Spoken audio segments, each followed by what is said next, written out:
You're fitting right in, man. You're fitting right in.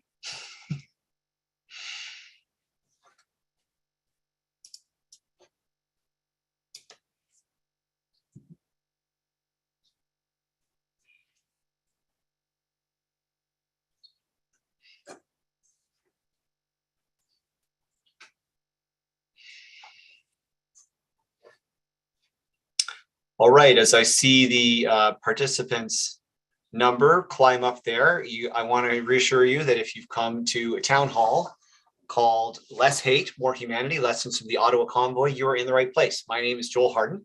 I'm the member of Provincial Parliament for Ottawa Centre.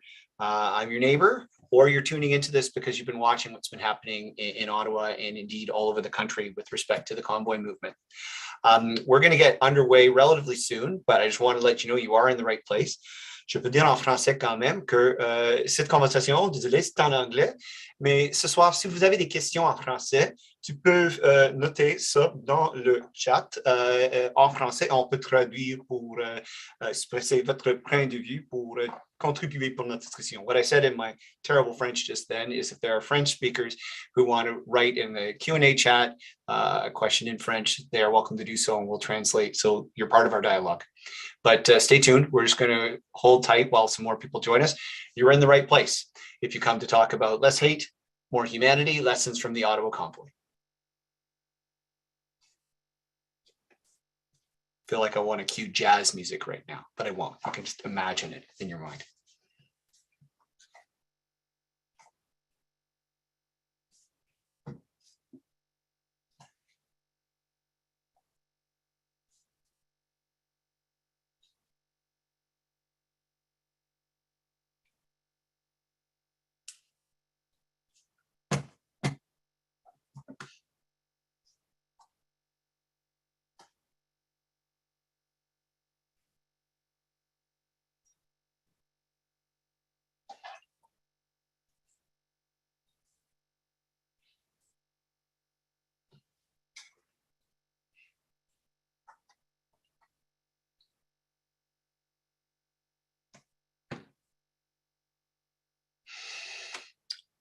Okay, I think we can get started. I'm seeing an indication here on my phone that we can get started.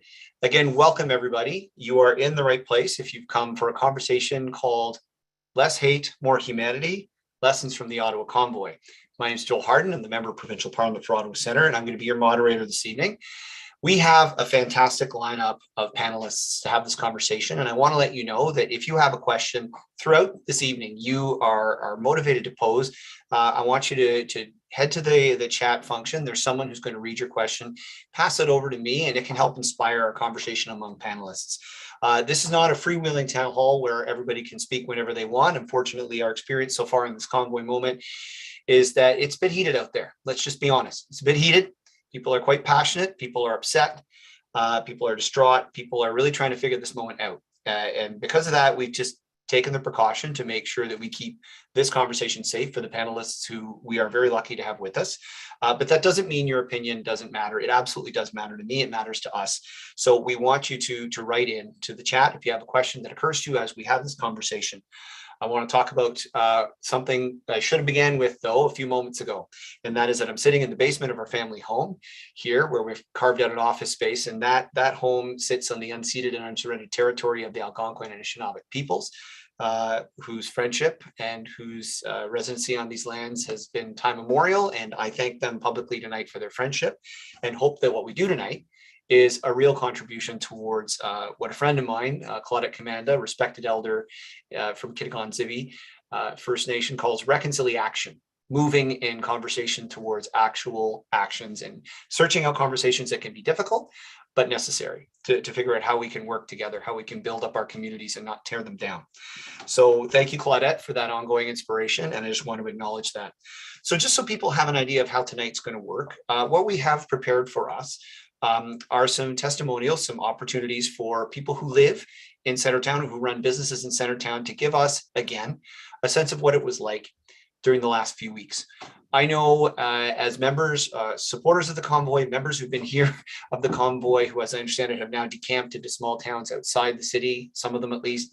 A lot of the reaction when we attempted to air those community perspective was incredulity or just a sense that this wasn't real. So what I want to try to say to anybody from the convoy movement, if you're watching this right now, is part of tonight's program is a genuine attempt to sincerely tell to you that there were real human impacts and there remain ongoing human impacts from what happened from the Ottawa convoy. And we want you to understand that. We want you to understand that this was really hard for people. There was a lot of difficulty that took place over the last few weeks. So I understand as I say those words, some people may think that I have an agenda and I'm out to brainwash you. I'm not. What we do in our office is we give the platform of this office, because it doesn't belong to me, to the people who live here. So it's your opportunity, if you're a convoy supporter, to hear from folks who are impacted by the convoy movement. We're also very happy and privileged to have with us tonight Judy Trinh from CBC Ottawa News, who is one of the many journalists in this convoy moment that reported from the ground to bring perspectives unvarnished from what convoy folks were doing and organizing around. Thank you so much, Judy, for being here. And a little bit of time, we're also going to have a colleague who doesn't live in these areas. He actually lives far away up in Northern Ontario. His name's Michael Mantha. And Michael is the member of provincial parliament for Algoma, Manitoulin, and holds regular pop-up town hall offices all over the riding and has engaged residents around the issue of the Ottawa convoy. And I really enjoyed I always enjoyed my conversations with Mike, but I thought it would be useful for us as people, many of us here on this call tonight are from Ottawa, to appreciate how people from outside our city are looking at this convoy moment and to ask ourselves, what does that mean? So before throwing to our first panelist tonight, I want to just offer a bit of a confession for my own motivation of why I think it's really important to consistently understand what happened the last few weeks. I'm a rural kid. I'm privileged to be an elected representative for a downtown Ottawa that I love, a place I love, but I'm a rural kid. So it was really difficult for me personally. I don't mind telling you, seeing people become afraid at the sight of John Deere tractors or F-150s or even Canada flags. I associate a lot of these things with where I grew up. And when I would visit with convoy members parked downtown, many of whom were wearing skidoo jackets or hunting jackets. It wasn't a culture clash for me. They looked like people I grew up with. And I often would ask myself, given what I was hearing about what I was seeing in the community, why is this persisting? Why is this happening? And is there potentially, and this is what I hope Mike can help us crack open a little bit further, is there potentially a rural-urban divide on this, where we're not seeing each other and we're not understanding the hardships perhaps in our respective communities? So we'll get to that later. But I've already talked enough. And what I want to do is pass the mic now to Mary.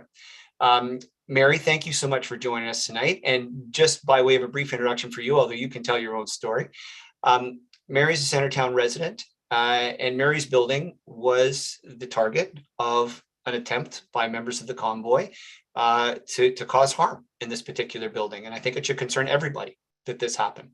But Mary, you know your story, not me. Over to you.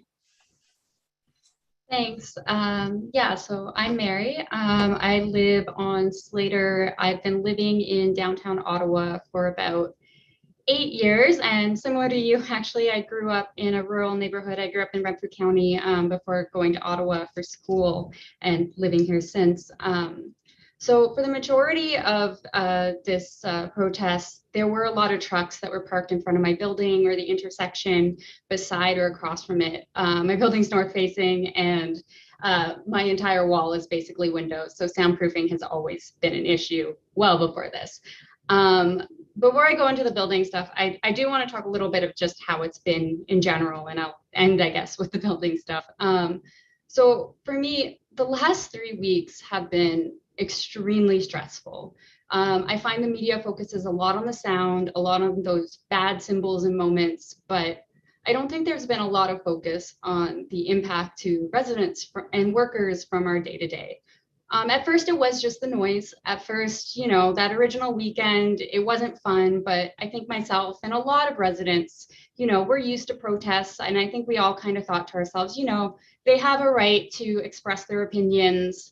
Like, they'll get to do that over the weekend, and then I'm sure things will go back to normal on Monday or Tuesday at the latest. But as time went on, I honestly found myself feeling more and more helpless. I found that having to have those horns go for 17 hours a day, I'd have to mute myself all the time in calls because people would complain about having to hear the honking. I found I couldn't focus. I couldn't concentrate. I couldn't think. I joked that my brain was on 30% capacity, and everything that I felt that I could normally do in a day, I couldn't think. All I could do was doom scroll. And I eventually actually ended up taking that last week of the convoy off work because I just felt that I was not valuable at all to my team in that time period. And it wasn't like I didn't want to keep not doing my work and failing at it. But it wasn't just the noise. And I think that's one of the things a lot of people don't understand. It was also this feeling of constantly living in fear. I am clearly a woman. I am a racial minority. I'm half Filipino. And, I was legitimately scared. I had times when I would walk outside wearing a mask and I'd have people scream at me. I've had times where people said some racist remarks. And I would talk to my friends. A lot of the people I know live in these blocks. And I would hear so many stories of how people were treated just going to the grocery store because they wore a mask or because of their ethnicity, and really, really scary stories. So I hit a point where I basically tried as much as possible not to ever leave my home. Especially because for me, I don't drive. The only real outlet I had was the O train, since all the buses were canceled going downtown. And the O train station nearest to me had actually become like a camp for a lot of the convoy people. And so you had to basically go directly into that camp to actually get to the train to leave. And I did. I escaped twice for a day. And there was one of those times where a friend picked me up. They met me at Tenny's and they brought me grocery shopping. We went to a grocery store and we parked in the grocery parking lot. And there was something about, for the first time in what felt like ages, getting to be away and not having that noise, that I honestly broke down. I started crying. I started screaming for probably an hour. I feel pretty bad for my friend for having to deal with that. And all I could do was cry and scream about how it felt like we had been abandoned, that nobody cared about us, that I would just constantly hear that because I lived downtown, I somehow deserved it. I even had a woman tell me that because I'm pretty, that if they were a man, they would harass me too. Like all of these things. And it was just like, it was overwhelming and it was really, really hard.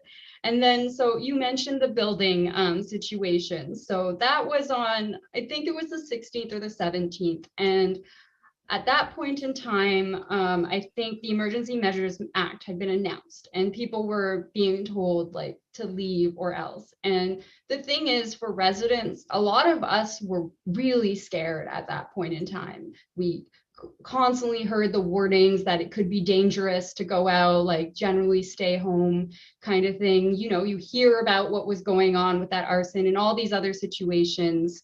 And so I did what I was told and I stayed at home. And that night, around midnight, I was awake, the power went out and I looked around and for those who don't know, if you live downtown, it's usually a pretty safe bet the power doesn't really ever go out unless there's like a really bad storm. And I look outside, it's completely clear. And I'm like, okay, this is weird.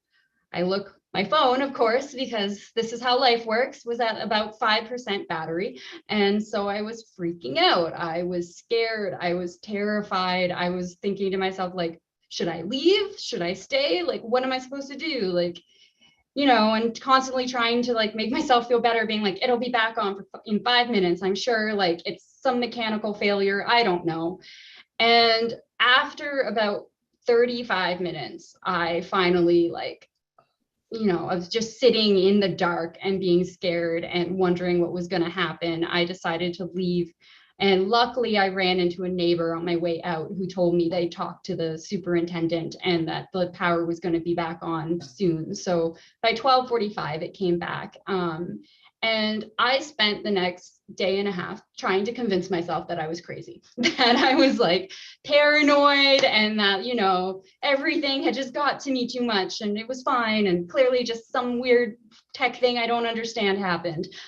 And then we get a notice that no, an individual did break into our building and did purposely turn off our power and our water. And that individual had been seen going into the buildings of other people around me. I don't know if they succeeded in the power thing. And so I'm just left here wondering, what was the point? What was like, was it just to scare me? Was it to do something else and they didn't succeed? Like, was my building just meant to be collateral damage in this entire thing? And I think like the reason I came on here when talking was that I really hope that a lot of the support that's happened for this convoy. I understand that people don't agree with the government and that they have their policies and stuff, but I just, as a resident, I want people to understand that, like, you know, we shouldn't be told that we deserve this. This caused real hurt, real pain, real fear for weeks and weeks on end. And I really hope those listening understand that for those of us that were living here, it really was kind of a nightmare. And right now, like, I'm still scared. I'm still worried that once the police officers go away, it's all going to come back and I'm going to have to relive this situation. So yeah, that's my story. I'm sorry I got a little emotional, but I didn't cry. So Mary, it's totally fine. It's totally fine. You're with friends here, and I really am thankful for you having the courage to talk about what happened in your building. Just so you know, as you're speaking, folks were weighing in and resonating with what you're saying. Caitlin writes, what concrete plans are in place to protect residents from this happening again, especially for queer BIPOC folks who live in Centertown? How can we, another person writes, how can we have respectful, safe conversations, encounters with those who may come to protest again with a populist view of freedom, but who deny the rights of vulnerable groups in our community? Someone else writes, thank you for this. Safety is probably the most pressing concern on everyone's mind. I had several neighbors that did not feel safe walking their dog. Centennial Elementary School closed. Some of the occupation out of concern for their staff and students. This cannot happen again. So I just want, again, folks who are convoy supporters or who know and love members who are convoy supporters to realize that what Mary is saying is not set up. It is not fabricated. This incident has been registered with the Ottawa Police. And I know from the Ottawa Police that this is one of many buildings where this happened. And even if it's not something one would ever condone as part of this movement, it happened. It happened and has been traced to this movement. So we have to reckon with that. And we can decide to acknowledge the humanity that Mary is putting in front of us tonight. And I hope you do. I hope we all do. But if not, there are researches going into this. There's an inquiry that is going to be done municipally. And I hope, believe me, we will make sure when it happens provincially and federally, this will come out and we will have to reckon with this. But let's, citizen to citizen, person to person, let's start doing it tonight. Mary, thank you a million. Thank you a million for being with us. I want to pass the mic next to Kivash. Kivash, you're someone who lives in Centertown too. And I respect the work that you've done in our city as a community builder, but I also know from following you on Twitter that you took many an opportunity to try and visit with convoy members to have conversations with them. Thank you for being with us tonight. What kind of conversations did you have? What did you hear? Thanks for hosting this, Joel, and thanks for sharing that, Mary. It was like, it's funny that, well, it's not funny. As Mary was talking, it's just like it's bringing back all the fear and loathing that that characterized the 3 weeks of the occupation. So, as Joel said, I'm a resident of Centertown. I didn't live directly in the occupation zone, about 2 or 3 minutes away from it, walking distance. The first weekend was absolute mayhem, and that was the weekend that we saw the worst examples of the displays of hatred around the city. And then after that, it was the noise and the pollution until Zexi Lee courageously put her name forward, and with the help of her lawyers, we were able to secure a little bit of peace as far as noise was concerned, something that 3 levels of government had not done for us. So as Mary said, like, there was this sense of on the one hand, our fellow citizens were harassing us, assaulting us, terrorizing us, torturing us. And on the other hand, there were three levels of government that were showing either incompetence or complete negligence towards the plight of the residents. And I think that had a compounding effect, right? Like, it's just like, not only you're getting hurt by your fellow citizens, but also the governments you rely on are doing absolutely nothing to protect you. That really made it a lot worse. It took a few days for me to be able to get out of the house, as the way I look. I did not feel particularly safe going around people who were waving Nazi flags. But I also recognize it wasn't absolutely every one of those 8,000 people, although like they should all be held to account for keeping company of a Nazi flag waving person. But still, you know, I wanted in my heart of heart to believe that not everybody was holding those views, and I should be engaging with them to some extent. And the first time I went out, it was during the day, and I took my 4-month-old baby with me, securely, tied to my chest. And I just wanted them to see the faces of people that they were bothering. My 4-month-old doesn't hold any sway over Justin Trudeau. Neither do any of the residents of the Marion Dewar Place, or people who rely on hijinks, or people who live in low-income housing.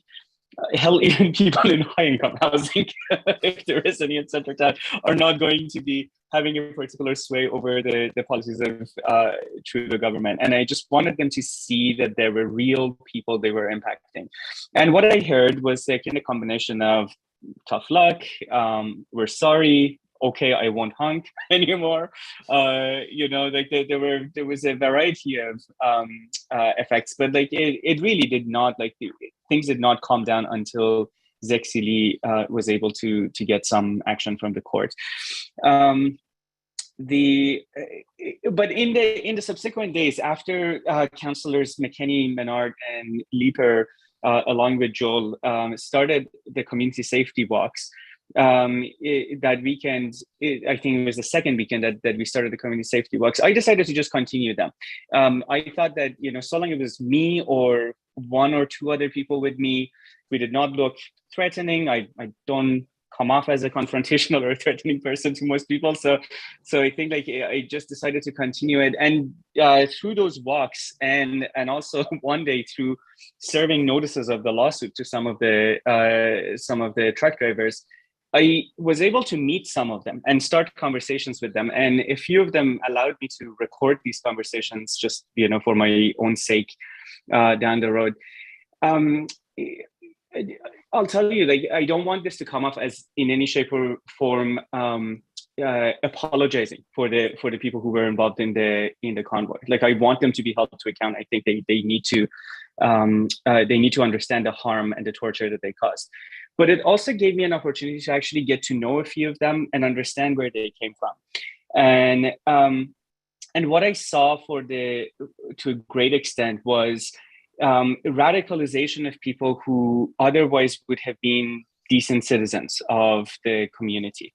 That they had started with grievances that were quite ordinary. They were either about pocketbook issues, they were having a tough time making ends meet. They had lost jobs.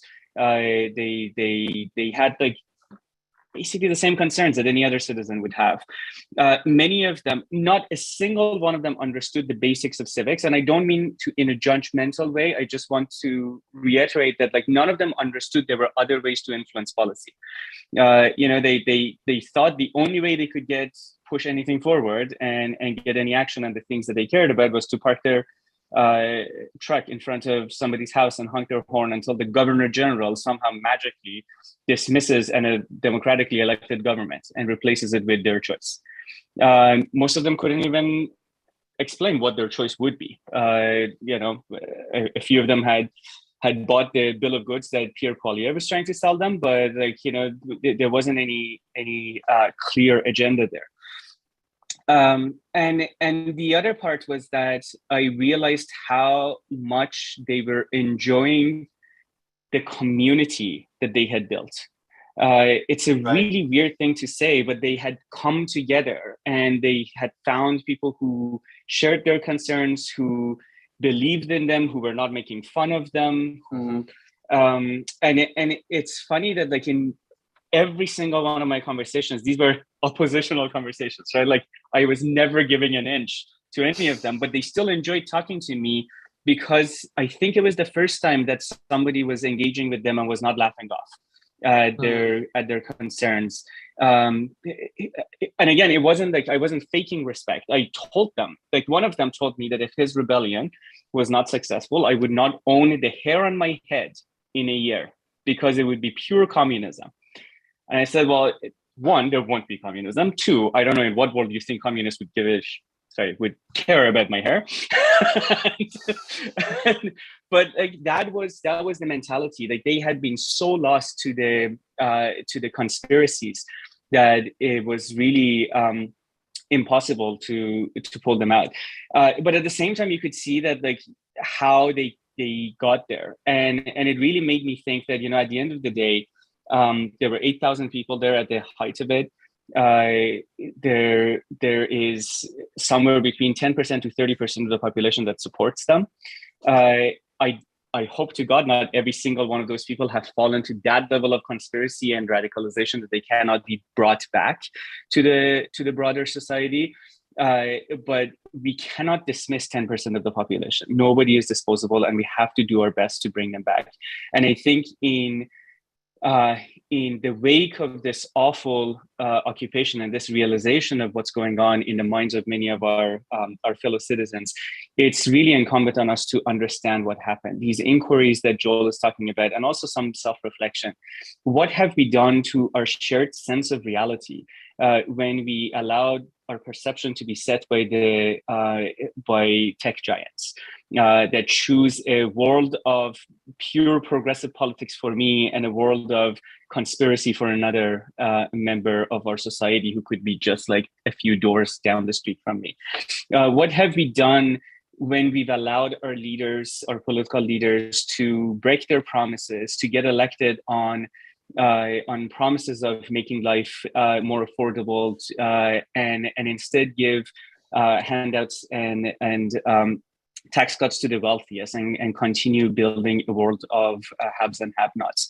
What have we done when we've allowed anybody who holds not even a problematic idea, maybe just an old-fashioned idea, to feel more and more isolated from the rest of us, and find community in a world of right-wing extremists, conspiracy theorists, and grifters.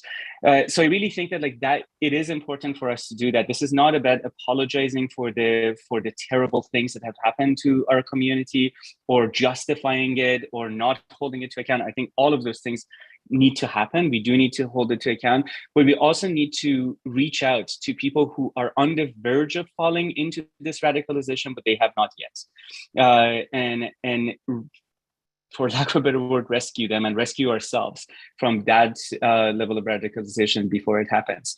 A well-known and amazing role model and community activist in Ottawa, Julie Lalonde, on the very early days of the pandemic, started a Twitter thread about the importance of deprogramming and also understanding how to have conversations across different platforms and across different political identities. And that was her call to action. She said that like we have no choice but to bring us back together and stop people from going to this level of radicalization. She asked for resources from a number of people in that Twitter thread, and a friend of mine, Jill Pibiak, put all of those answers into a Google document. I don't know if I can share it here. I can send it to Samiha if it's possible to share it in the chat room. But I think that like that's a good start for us to rely on some of those. I don't think each one of us can become a deprogramming expert, but at least we can start those conversations. And just one last thing I want to say, because I said this to Joel as well, especially if you are white, male, straight, cisgender, it is on you to use those privileges and those powers. These are your friends, these are your cousins, your uncles, your dads who are occupying our streets, your moms and your sisters. The vast majority of the occupiers were white. And I think you need to talk to your own people. You really need to talk to them, not in a judgmental way, not in a confrontational way, but if I see way too many of my friends just unfriend high school friends who happen to hold problematic opinions. Don't unfriend and don't engage on Facebook. Pick up the phone, take them out for a beer or whatever it is that you do in your personal time and have these conversations. Do not isolate people, because once they are isolated, they look for community somewhere else. And that somewhere else tends to be a place of radicalization. Kivash, thank you so much. Thank you so much. If you want to send that to us, the document in your name, we'll see if we can put that up in the chat. We appreciate all the resources we can muster, and we appreciate your insights tonight. And I take to heart what you said, resonating with people. Abigail writes, how do we hold people to account while avoiding the naming and shaming? Frontburner and Canada Land have done a good job humanizing convoy supporters. And these are media sources, by the way, Frontburner and Canada Land. And just listening to them, and I agree there are legitimate grievances that drive them, but it's misplaced and they've been manipulated. But naming and shaming will further radicalize them. Okay, so Kivash, thank you so much for joining us tonight. The next community perspective we have is someone I love. He's never made me a bad cup of coffee. Henry Assad from Happy Go Coffee, the CEO of Happy Go Coffee. Henry, it is a real privilege to have you here tonight. You're a business owner that does a lot for our community beyond making delicious coffee and scrumptious treats. And I'm not making any commission for telling you that, all the folks who are tuning into this tonight. But Henry, you've had your own experience as a business owner in the last few weeks, and you've been on record publicly talking about that. And if indeed folks from the convoy are still watching us, I was wondering if you wouldn't mind sharing with them and with all of us your experience of the last convoy in the last few weeks. Thanks for joining us. Joel, and thank you everyone for attending this. Yeah, I mean, the previous speakers were very eloquent and touched on on many situations that we actually encountered at our place of work. My position or my perspective is a little different, because I worry a lot about our employees, and part of my employees actually, we have my own kids, my daughter, my son, they both work in different locations for Happy Goat. The health and the safety of our employees this is like, I've been saying it for a long time since COVID started. It's paramount. And also of course, the health and safety of our customers. We're an Ottawa company. We're proud to be from Ottawa. We started in about 12 years ago, and Ottawa's been great to us. We've grown in Ottawa, and we really are engaged with our community, with our employees, with different causes. But I think it's very important to echo what the other speakers said. I think the labeling and the accusing and being accusative and being confrontational, I don't think this is the solution for our problem. I really feel that education needs to play a big role in this. I don't think anybody is born racist, or is born anti-Black, or is born anti-whatever. I think our society, unfortunately, helps. Sometimes fortunately, sometimes unfortunately, depends how you view our society. But the divide between rural and urban areas, the misinformation, of course, in the last decade, with digital media, with different social communities online, and so it's very, very complicated. I think it's it's much more dangerous than a lot of us, view it. And I'm not a conspiracy theorist when I say that. I think it's really it showed itself with what happened in the last 3 weeks and the views of certain people. As far as we're concerned, we employ about 120 people in the core. All of our employees are residents in the center. I myself live on McLeod and Bank almost, so very close to what was going on. I drove and walked around downtown. I have a lot of our customers downtown. So it's actually shocking to see, to witness, what witnessed in the last 3 weeks. At one point, when I drove down the first time and I parked my car and I walked, I really thought I was in a Mad Max movie. Like it was. I just couldn't believe it, and the way people were acting, the people, and again, I'm not taking this out of context. I think it's real how people felt, and all of our employees were rattled. No exception. Some people refused to come to work, and because of the fact that certain groups, and again, I don't want to generalize. I'm not putting the same paint against everybody that went and demonstrated.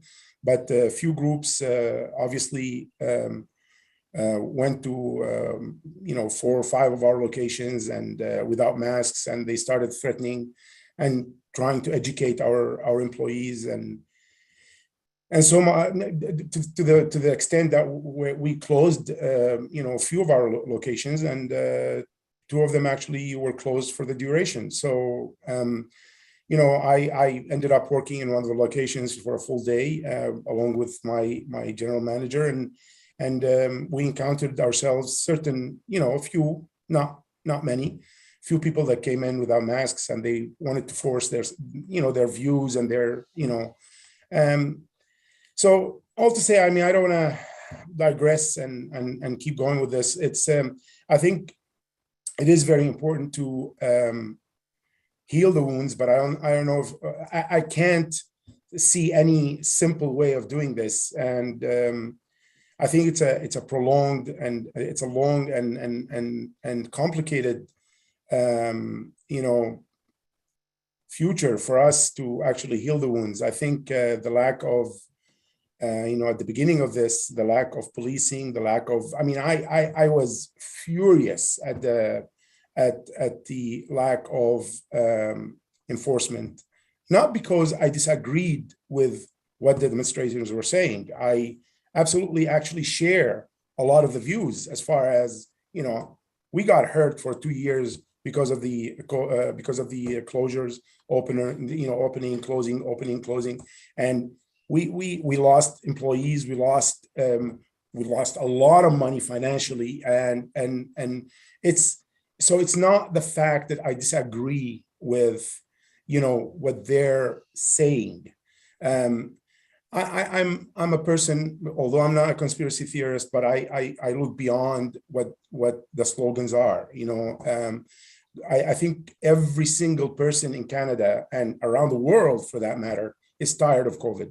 I think every single person wants the restrictions down. I think we don't want to wear masks. I believe it's natural, but I think parking a big rig and an 18-wheeler and a tractor trailers in front of people's buildings and houses and places of business, it's not freedom. It's not, an 18-wheeler does not have freedom. You want to demonstrate? I've been to demonstrations. We've organized demonstrations.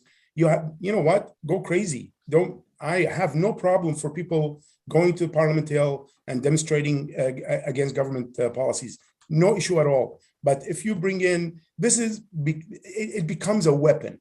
It becomes a weapon of terror against all and everyone that live downtown and everybody that work downtown. I'll leave it at that because I think I don't have the answers. I I really would love to see some sort of an educational process where people get to learn more about what they're talking about, or how they're feeling, and how, and I think it's a long process. I don't think it's going to happen overnight. Thank you. Well, thank you for joining us, Henry. You were asked by one person, Angela, did you challenge, or did staff challenge those coming in without masks, and how did that go over? Yes, they were challenged. I did not challenge. I actually, the challenge came from one of the managers at one of our locations, and she was ridiculed. She was threatened to the point where I actually made the call and got her to close that location for the remaining of the day. So I encountered somebody who came in without a mask. My colleague, one of the employees there, baristas, asked him to put a mask on, and the gentleman basically said, "I don't wear masks." And he kept coming to the counter. I served him a free coffee and I let him go. I think that says a lot about you, Henry. That says a lot about you. But I want us to reckon with what Henry Kivosh and what Mary has said from a resident's perspective about what we've been through for the last few weeks. And I hope for those folks who are watching, who are Convoy supporters, that you're not just brushing this off. These are lived and real things. I'm never going to forget the image, Henry, of your Elgin store having a brick thrown through the window, where there was a Pride trans flag, and the fact that almost immediately the community rallied. There was a board, plywood put up, and that flag was back up. That flag was back up. It is part of who we are. Just a correction. Again, I don't want to, Joel, I said that publicly. We don't want to read too much into that incident. I do not want to directly relate it to the convoy. Fair enough. And it wasn't a brick; it was a foot that went. A foot. Yes. Oh my goodness, that part of the story I did not know, and I apologize, Henry, for bringing it up. No, I wish I should have done some wanted research before you came on. My mistake. But yes, take your point. Okay. And Convoy folks, let me own that clarification. The environment in which we've been living in for the last 3 weeks has had tumultuous effects. I'm not accusing anyone in particular, but these are concerning things. Buildings having power turned off, folks who don't feel safe in their communities, businesses that feel they can't operate. These are concerning things. Henry, thank you so much for joining us tonight. Appreciate you. Okay, we're gonna take a bit of a tack here, because I know for me, one of the things that's been on my mind has been the safety of folks in journalism who've been reporting on this from the front lines, reporting on what we've seen from the front lines all over our city. Judy Trin, known and loved in this city for doing some great investigative reporting. Judy, you were there at the baseball stadium, the Coventry Road parking lot, right early on, talking to folks, trying to get an assessment of folks. And I remember as we saw the convoy roll across the country coming to us, maybe I'll try to say a lot with fewer words, there wasn't really an appreciation of the sophistication of this operation and how it was set up. And you saw that firsthand at the base camp at Coventry Road. I'm wondering if you can just, first of all, thank you for joining us tonight. And second of all, if you could just give people a sense beyond the articles you've written about what you saw and some of the conversations you had, and what are some of your impressions now that the mass of the numbers have left, and given what you saw. Over to you. Sure, I'll be pleased to take questions afterwards, but I became interested in Coventry Road for the simple fact that I don't live too far away from it.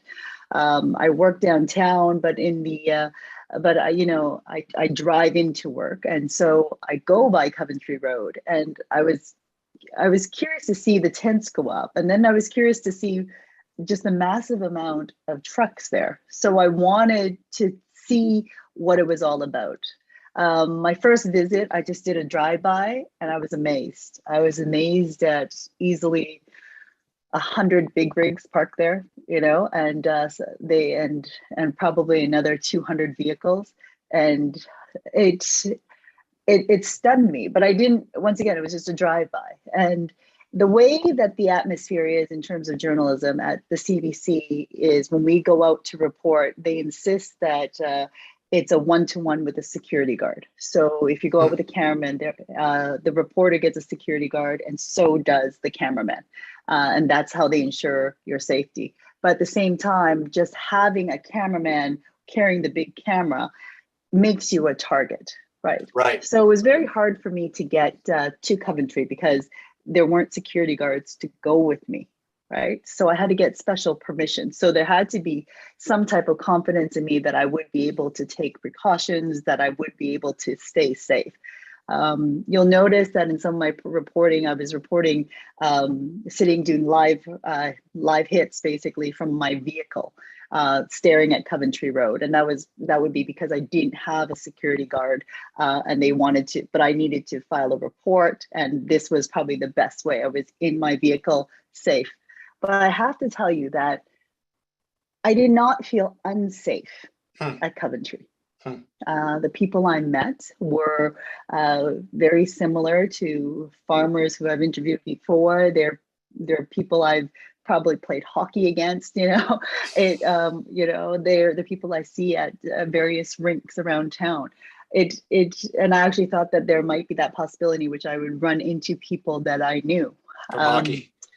Yeah, from hockey, from all walks of life, right? Sure. I mean, one thing I want to impress upon people is, like, if you look at Ottawa, we are a city that has elected individuals like Joel Harden, but also Pierre Poilievre, right? So we have to acknowledge that there is this diversity of views within our own city, that the individuals who were coming into our city to do this occupation, even though they were outsiders in a technical sense, that the majority of them came from out west, from other parts of the country, from rural areas, they were also supported by local residents. Sure. And that's what I found. So the beginning, I'll tell you this first story. When I first visited Coventry Road on foot, and I was in there walking around, in terms of what I do for safety is I never approach a crowd. I always kind of hang back and I look for someone who I think is friendly, who I can approach one-on-one and just start a conversation with before I introduce myself as a reporter.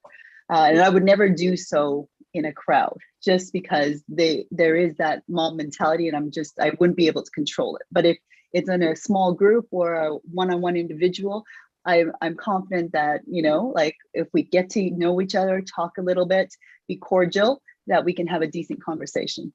So the first man I met was an individual named Ray, and Ray is in charge of 2 transport trucks. He had 2 transport trucks full of food donations. Massive amount of food. Like basically, if you could imagine like a section of like Costco, he would have that much food in his 2 trucks for this camp. And the interesting thing about Ray is that he had lost his job because he wasn't vaccinated and he wasn't going to be able to go down to the US. He was kind in the sense that sort of like your grandfatherly kind, and sometimes your grandfather, he would say certain things and you're just like, Granddad, why'd you say that? Right. So that's sort of what his personality was like.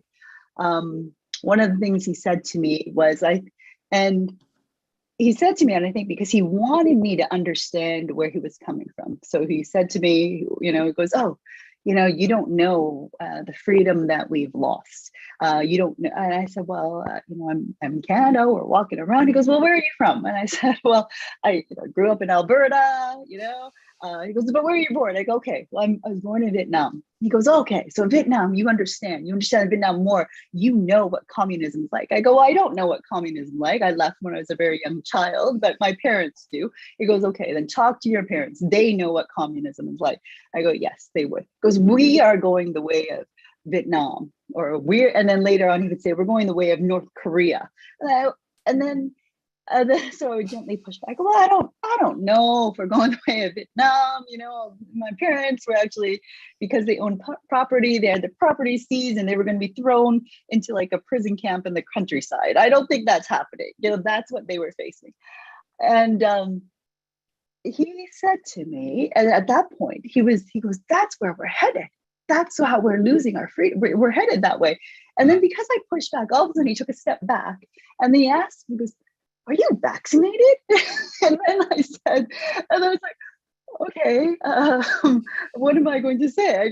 I said, yes, I'm vaccinated, I'm boosted, and that's why I feel comfortable talking to you without a mask. But at that point, he shuts down and he says, we can't continue. I don't want to talk to you. You need to leave. And I thought that was just a very sad moment because a lovely man that was showing me around the camp, we were having a good conversation. And all of a sudden, because of where he stood on vaccinations and where I stood, we could not have a conversation. And that was it.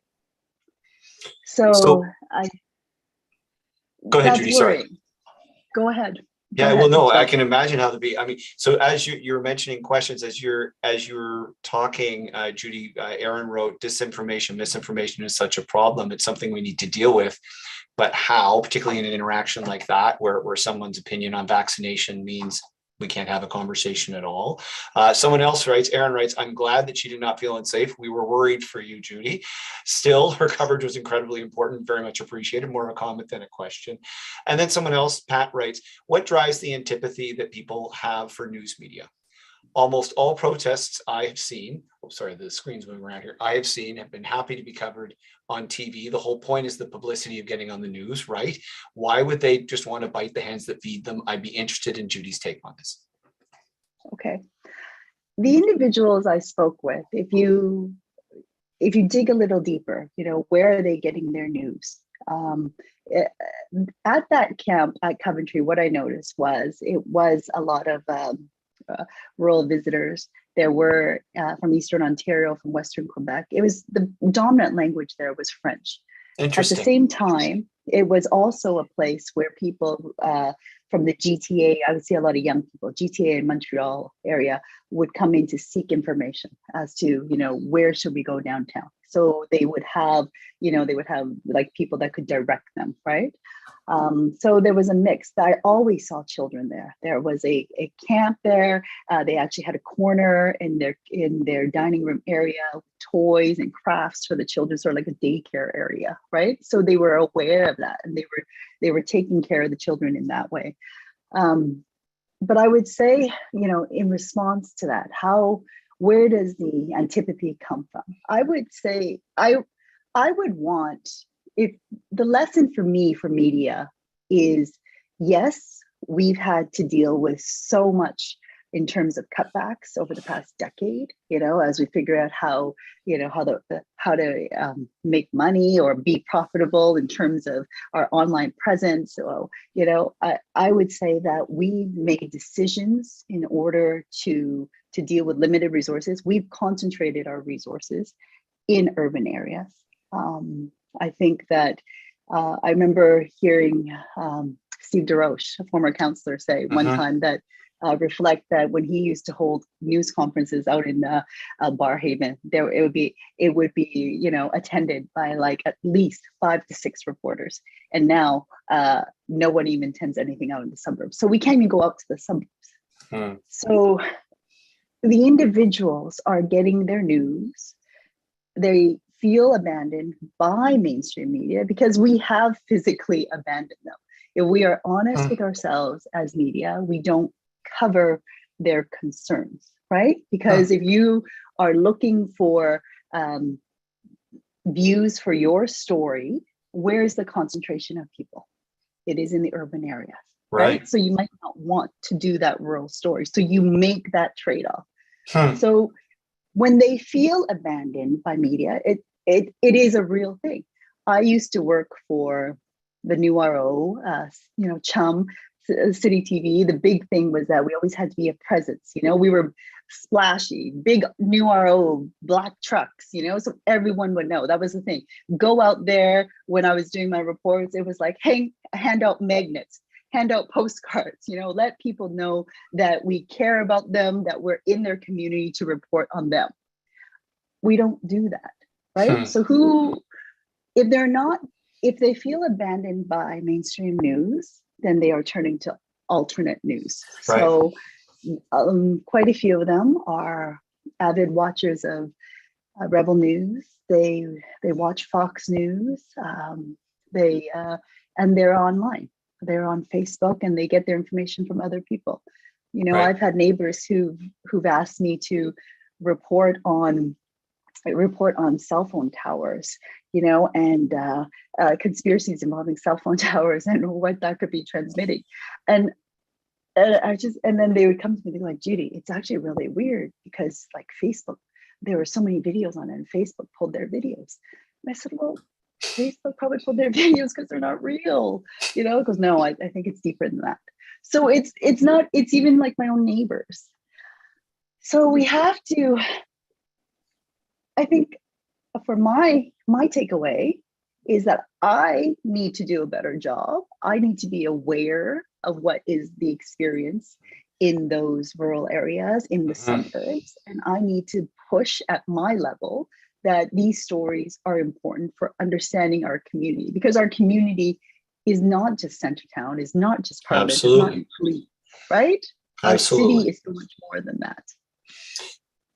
You know what, Judy, thank you for that, ending on that insight. And Catherine writes a question, which basically I think you just answered, about do rural folks see themselves in media that gets reported? It's in fact, Catherine ended her question saying, oh, great, Judy is just saying this point right now. Indeed. So we got there. So this is an interesting moment of our evening, where we're reflecting on the fact that perhaps many of the folks that came to our city from rural areas or from areas outside of Ottawa, they don't see themselves in the mainstream news. And someone like Ray, who lost his job, his livelihood, that's a difficult thing. It's a difficult thing.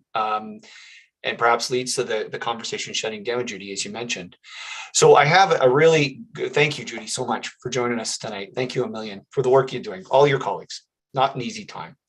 Mike Mantha, my friend Mike Mantha, MPP for Algoma Manitoulin, is a really good person to come right after Judy, because you know, we need to understand the perspective of rural Ontario and rural Canada. And Mike is a friend, a colleague, and I know, Mike, you're always in the community talking to folks, and you have been during this convoy moment and before. Thank you so much for joining us tonight, my friend. And we're as downtown Ottawa residents, many of us on this meeting tonight, we'd love to know what you're hearing in the community in this convoy moment. Well, let me start by telling Mary, Judy, Kiavaj, and Henry, the way to heal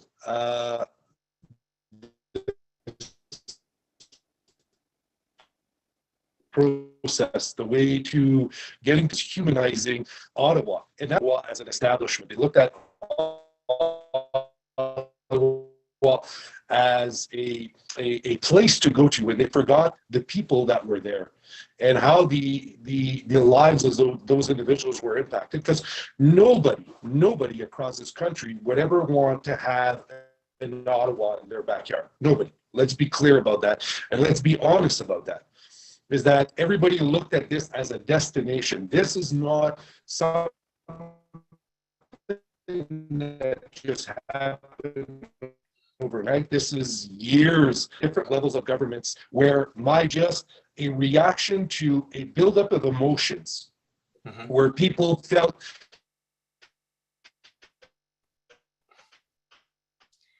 Now, Mike, just so you know, you heard. They're saying what you're breaking up a little bit, my friend. I'm not sure if there's someone sharing your Wi-Fi next door. I hope not. I hope not. But there.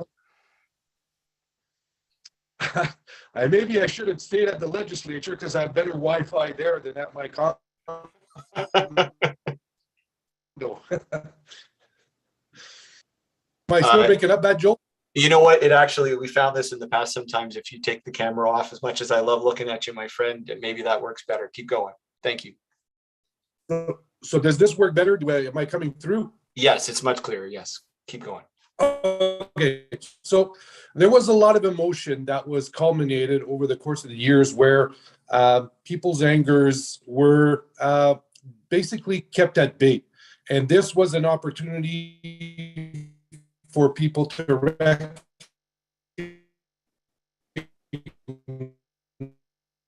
recognize, hey, my issues. They're talking about angry. and people jumped on. It inspired people to participate. So as Joel said earlier, I don't have just one community like Joel has in Ottawa. I actually have 37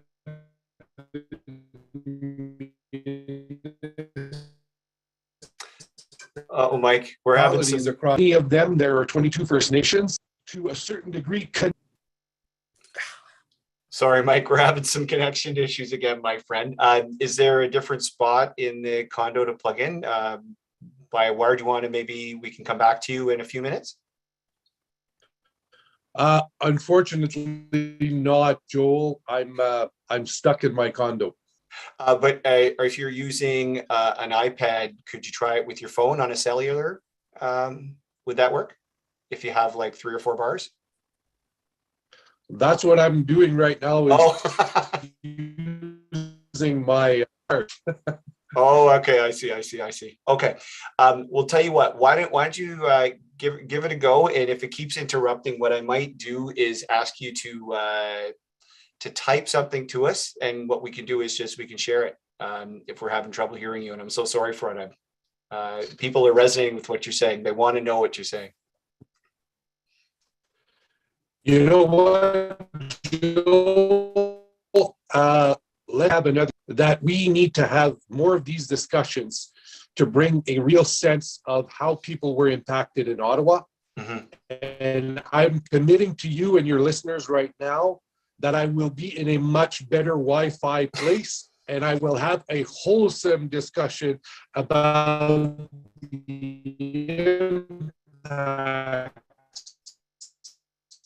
Sounds good, man. I got that.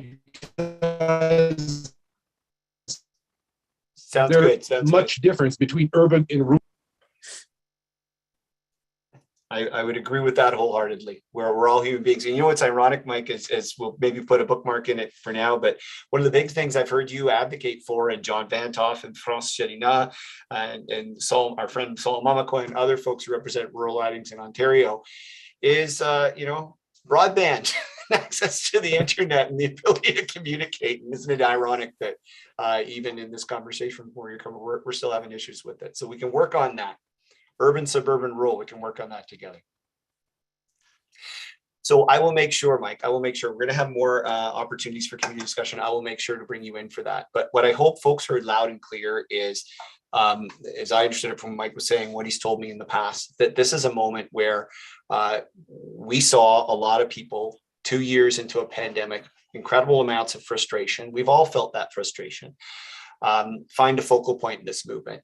And before people joined us tonight, we shared some resources for you to look at. One of Judy's articles, an article written by Justin Ling, who's been doing a lot of interesting investigative reporting, a piece written by Emma Jackson, who's an independent journalist out in Alberta, who saw this convoy movement from very early on, and the Canadaland episode, Canadaland, the podcast episode, where they were actually talking directly to convoy participants. And it's something I invite convoy folks watching me now to continue to do.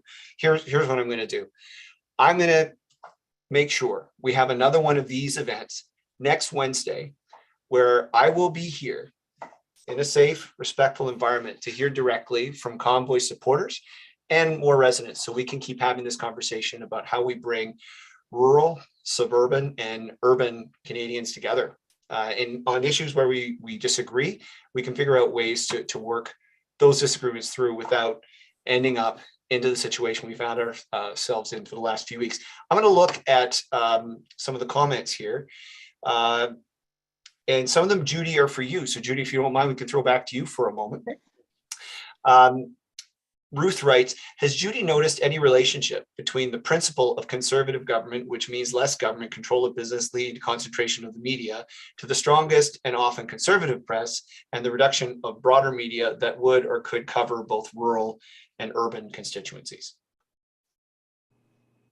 Not quite sure I followed the whole thrust of that. I'm not quite sure what the question is. So let me try to reinterpret that, Ruth, and just basically saying, basically cutting funding, particularly to the public broadcaster, leading to the outcome, if I understood it, Judy, you were speaking about earlier, less resources to get out to Barrhaven, to get out to Vars, to get out to Vankleek Hill, where I'm from.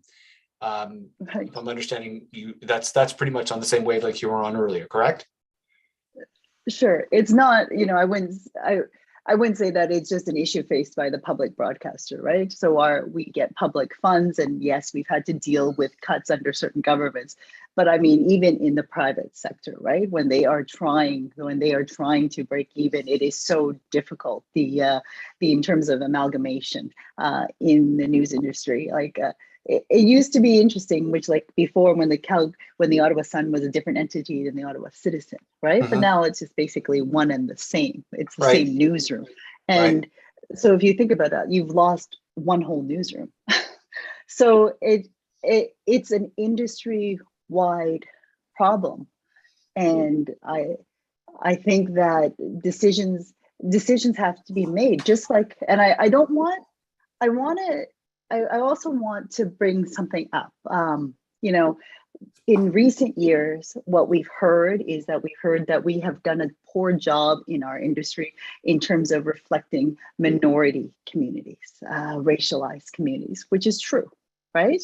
And so it's taken us all this time to deal with this, right? So we are now trying to do better.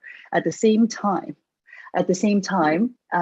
have we also ignored these rural suburban neighborhoods, which may be primarily white, and once again contributing to their isolation, right? And it shouldn't be a trade-off. We shouldn't be saying that, okay, we're going to focus on our to improve our racialized communities, but it's going to come at a cost of like limiting our geography. I think we have to do better in terms of how we report on our minority communities, and we have to get out to our suburban and rural areas.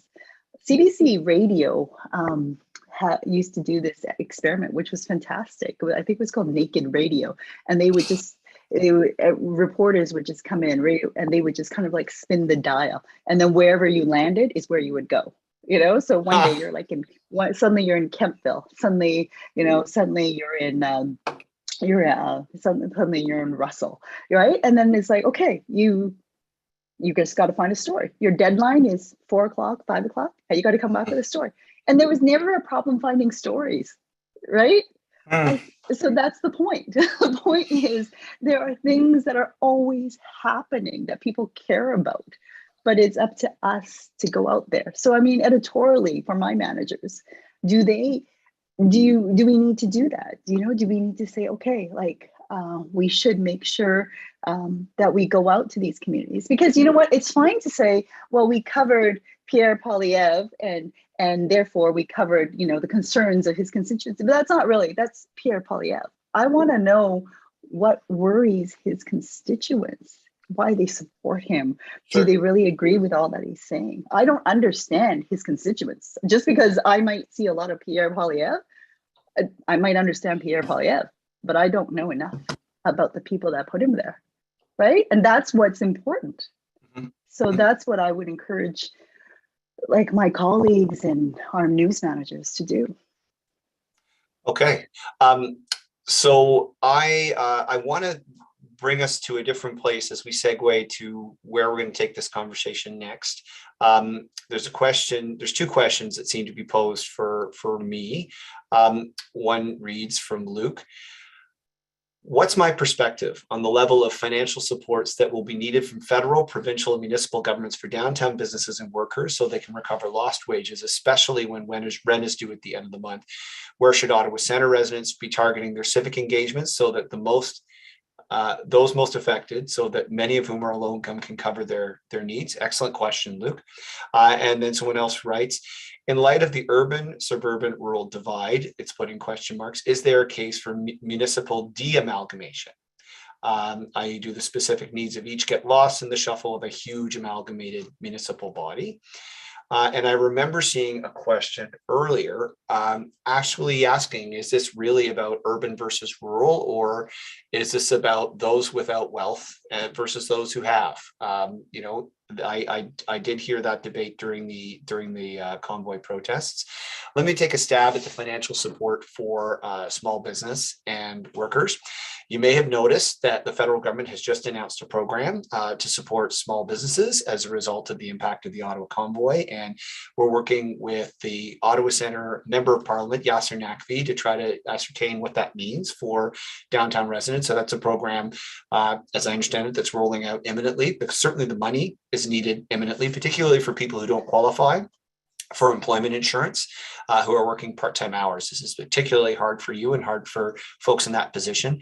What I heard yesterday from the Finance Minister of Ontario, Peter Bethlenfalvy, was that the Ontario government will be announcing imminently some program of support for small businesses, and that the existing COVID-19 small business support grants that were in amounts of $10,000 or $20,000 has reopened for a third round. The portal is open. Perhaps we can have the link for that put in the chat here if there are other small business owners on this chat, so you can find that and apply for that support. If you do need access to that and help with that, please don't hesitate to contact our office directly. We can help you with that. But we need more to answer that question. We need much, much more. This has been 3 weeks. I can tell you, the Rideau Center opening again and then shutting was a terrifying moment for us yesterday, but it looks like things are back on track. And we need to make sure that those who are looking after us, who are like the eyes and ears and the lights, the bright lights of our communities, the small shops are supported through this moment, and the people working there are supported in this moment. You can count on us and the federal MP and your city councillor to be with you and supporting you doing that. Okay, so I want to end this evening almost with a final shout out afterwards on a different note. Someone wrote in the Q&A chat before the power and the importance of cultural workers and artists. I very much agree. In whatever recovery we have coming out of this pandemic, we've had 6 live performance venues close in the city of Ottawa during this pandemic. We've cried after every single one of them because those places bring us joy. They bring us opportunities to get together. So wherever we're going in this COVID recovery convoy moment, it's got to involve artists and art. And I'm really, really excited that Felicity is here to join us. Felicity is here to join us to share. Well, Felicity, why don't you describe your music for us? I'm not going to deign to do that, but first of all, thank you. Fliss, right? Not Felicity. Fliss? Sorry, just had to unmute it there.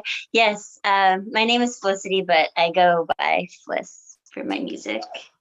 Well, thank you so much for joining us tonight. And do you have a song in mind? And for those of us convoy folks who are still following us who may love country music, you're in for an Ottawa Centre treat. Over to you. Thanks so much for having me. When I was trying to think of a song that would be fitting for the theme tonight, I thought, why not a love song? Because, we're talking about less hate, more humanity, bringing community together. And I just thought, okay, love then.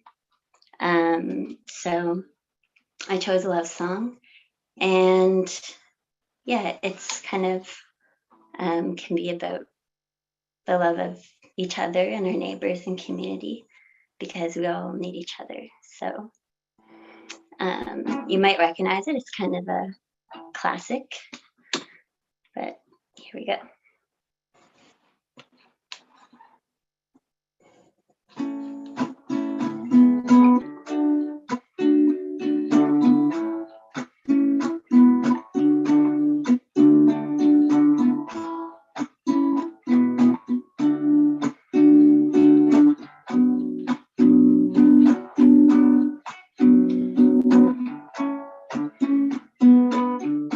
If not for you, I couldn't even find the door. I couldn't even see the floor. I'd be sad and blue. If not for you,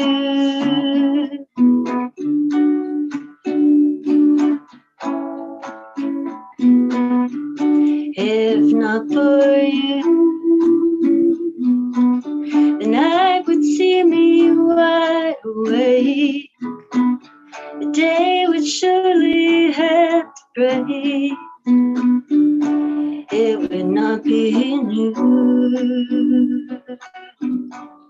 if not for you.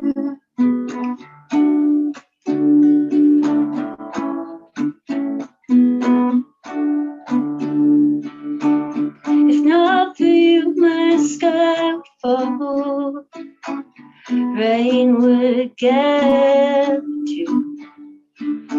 Without your love, I'd be nowhere at all. I'd be lost if not for you. If not for you,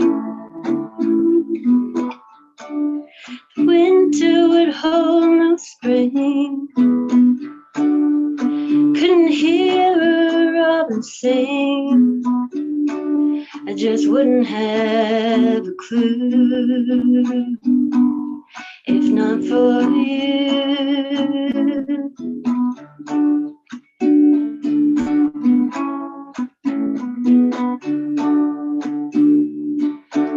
If not for you, my sky would fall, rain would gather too.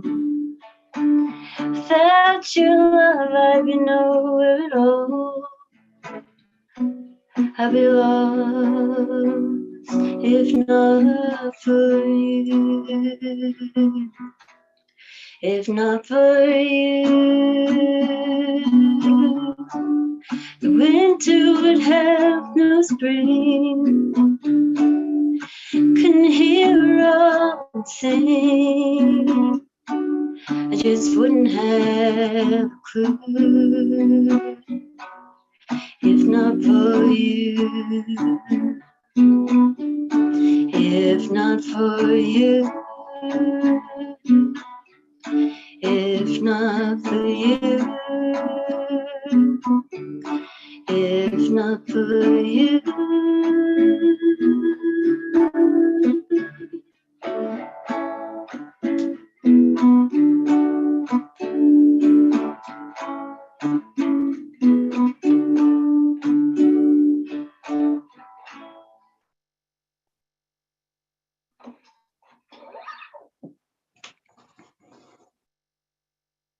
Thank you so much. Spread the love.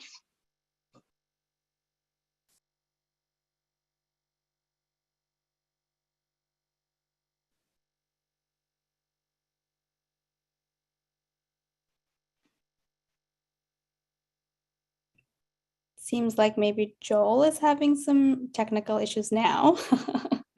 It's one of those nights. We'll give him just a second, but thank you, Felicity. That was amazing. And a great way to end the discussion. Thanks so much. You have some great, nice, very nice comments coming in.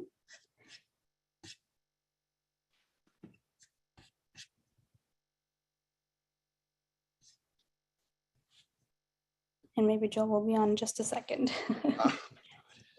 Can you hear me? Yes, we can hear you. All right. Hey, everybody. Fliss, wow. My goodness. Thank you. That was beautiful. Our mutual friend, Matthias, was telling me about your beautiful voice, and that didn't even set the stage. That was absolutely gorgeous. Thank you so much. Thank you so much.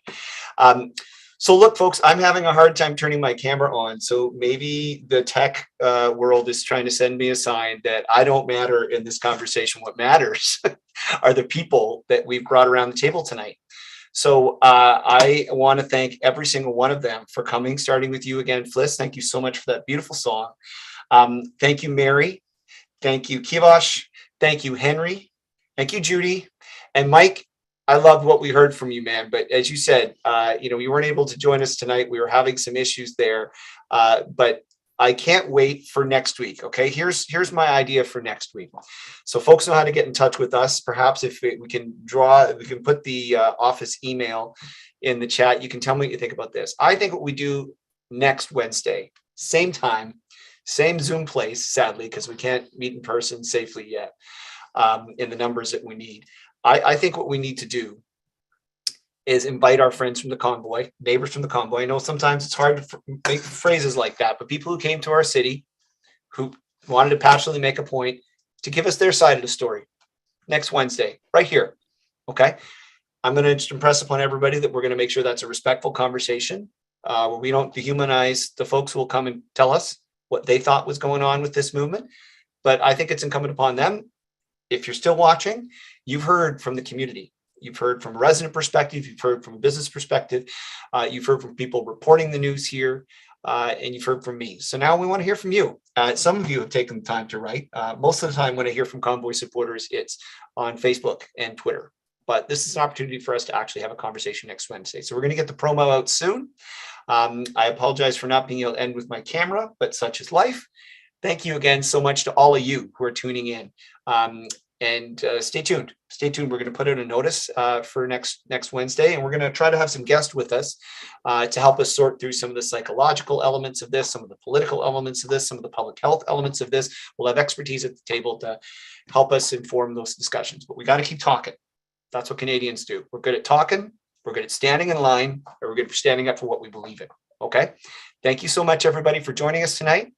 Take care and be safe.